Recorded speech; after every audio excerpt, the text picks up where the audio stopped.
नागा साधुओं का जीवन सनातन धर्म की रक्षा, उनके त्याग, तपस्या और शौर्य से जुड़ा हुआ है। नागा साधुओं के बारे में कुछ खास बातें इस प्रकार हैं। नागा साधुओं की उत्पत्ति प्राचीन भारत में हुई थी। नागा साधुओं ने आक्रमणकारियों और मुगलों से शिव मंदिरों की रक्षा की।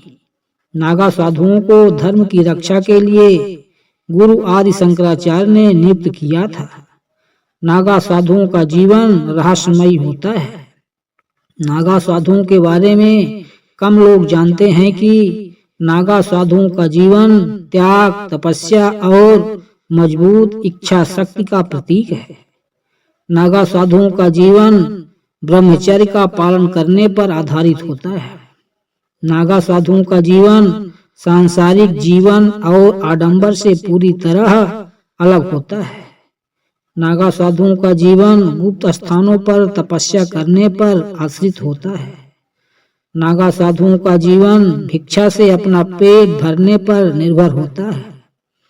नागा साधु बनने के लिए ब्रह्मचर्य का पालन करना पड़ता है।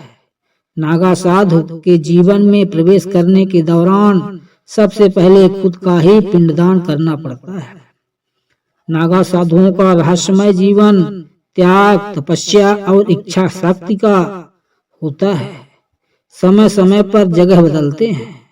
नागा साधुओं का जीवन बहुत रहस्यमय होता है। कुंभ के बाद वह कहीं गायब हो जाते हैं।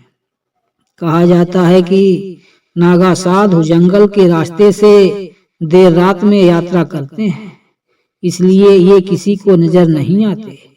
नागा साधुओं की उत्पत्ति प्राचीन भारत में हुई, जब वे सनातन धर्म की रक्षा के लिए योद्धा तपस्वी के रूप में स्थापित हुए।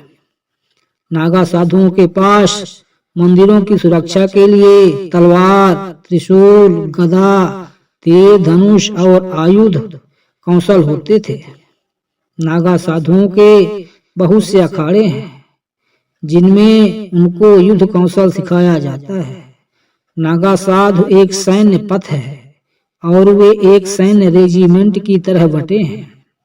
त्रिशूल, तलवार, शंख और चिलम से वे अपने सैन्य दर्जे को दर्शाते हैं। ये साधु प्रायः कुंभ में दिखाई देते हैं।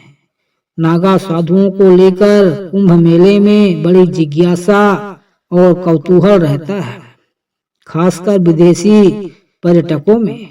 नागा साध्वी महिला भी होती हैं, लेकिन वे नागा साधुओं की तरह निर्वस्त्र नहीं रहती। वे गेरुआ वस्त्र धारण किए होती हैं, जिन्हें माता के नाम से जाना जाता है। नागा साधु भोले बाबा के उपासक होते हैं और नागा साध्वी भी भोले बाबा तथा काली माँ की उपासना करती हैं। इनकी दीक्षा अत्यंत कठोर होती है।